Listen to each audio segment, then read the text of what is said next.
Ladies and gentlemen, immigration reform, of course, it passed the Senate. Let's hope the House sticks to its guns, although sometimes with John Boehner in the leadership, you're not exactly sure what those guns might be. Joining us now is Congressman Paul Broun from the 10th Congressional District in the great state of Georgia. He's also a candidate for the United States Senate. Congressman, how are you, sir? Fine, Steve. I'm glad to be with you. It's always a pleasure and a blessing to visit with you. Well, I appreciate that, and I know that you are on the campaign trail pushing your Senate campaign, so I appreciate the time.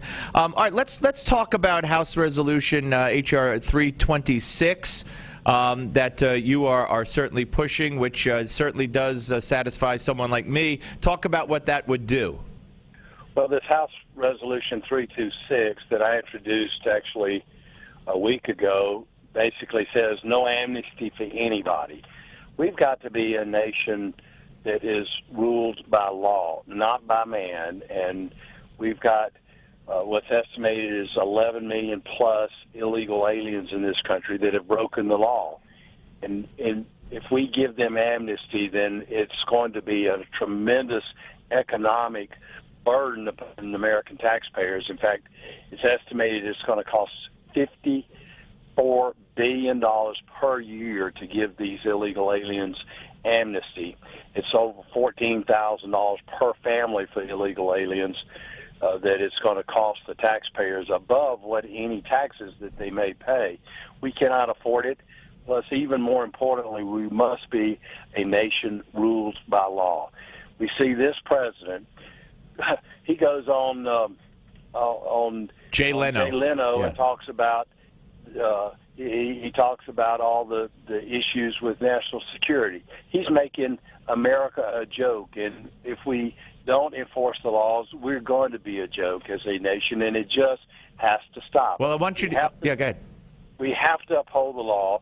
I will not support any legislation that has any semblance to the Senate bill. I will vote no on the Senate bill. And if there's anything like it in any kind of conference report, I'll vote no on that. We must secure the border. We must enforce the law, the laws that are on the books. The only new law I'd like to see put in place right now is one to make English the official language of America. But we must secure the border first and foremost. Till then, nothing else matters. I want you to listen to Chuck Schumer, who said today on CNN that he has no problem with a piecemeal approach in the House, and he's willing to sit down with the leaders of the House to try to make this happen. Listen to what he said. We would much prefer a big comprehensive bill, but any way that the House can get there is okay by us. And I actually am optimistic that we will get this done. I've had a lot of discussions with various members of both parties in the House. Things are moving in the right direction. The initial reaction was the House isn't going to take up any bill. That would have been very bad, no bill. Now they're doing it in pieces. A couple of their pieces are very similar to our bill. Okay, and when I hear this, it makes me worry, not only because it's Chuck Schumer, but I've heard from Paul Ryan, I've heard the ambiguity from John Boehner, and it scares me because I don't know what they're capable of pushing through. Absolutely, and you're just perfectly correct when you should be very frightened about this. When he says when we get this done, what he wants to do is give amnesty to 11+ million and maybe up to 20 million illegal aliens in this country. He wants to put them on federal welfare programs and federal largesse so that they vote for Democrats and keep Democrats in power for perpetuity. Anything that Chuck Schumer's for, any freedom-loving American should be against. So, or look with jaundiced eye upon anything that Chuck Schumer's for. Well, what about his optimism? Does he have reason for optimism, given what I said about Ryan and the leadership and Boehner? And I mean, does he have reason to be optimistic?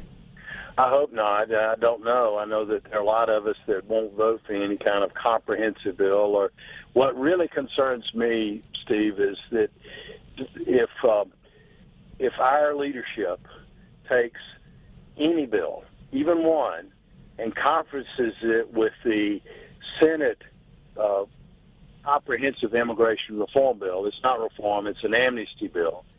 Anything that passes the House if Speaker Boehner takes those and says, let's sit down in conference with the Senate, then America economically is doomed, because we cannot afford to put these people on government largesse, because it's going to cost, as I've already said, $54 billion per year to the American taxpayers to give these people amnesty. So John Boehner is saying, let's pass something. He and a lot of the Republican leadership want to pass a border security bill that they promised to secure the border. But the thing is, we were promised to secure the border in 1986 when President Reagan signed an amnesty bill that gave amnesty to almost 2.7 million illegal aliens in this country. And what has happened? Right. No border security, no enforcement of the law, which we were promised also in 86. And now we've got over 11 million at least, and maybe much more than that, illegal aliens in this country. Until we secure the border, nothing else matters. And, Congressman, we were promised a fence, which much more recently than Reagan. We're talking to Congressman Paul Broun, also U.S. Senate candidate Paul Broun from the great state of Georgia, here on the Steve Malzberg Show. Two more things quickly, sir. One, you're as a doctor, as an MD, I was so frustrated. It was Scott Garrett, my congressman from New Jersey, who first told me several weeks ago, when I asked him, I said, when are you guys going to defund part of Obamacare? These votes are nice, but when are you going to actually take the money away? He said the leadership won't do it. And then, of course, subsequently, we've heard that the leadership won't do it. What is the possibility here going forward? How do we stop this from happening? Steve, there are 3 U.S. senators, Ted Cruz, Rand Paul, Mike Lee, with about 8 of us in the House. They're going to do everything we can to defund Obamacare in this continuing resolution. It's absolutely critical. We need to shut down Obamacare before Obamacare shuts down America. It's already shutting down job creation in America. It's already shutting down our economy. It's already shutting down our budget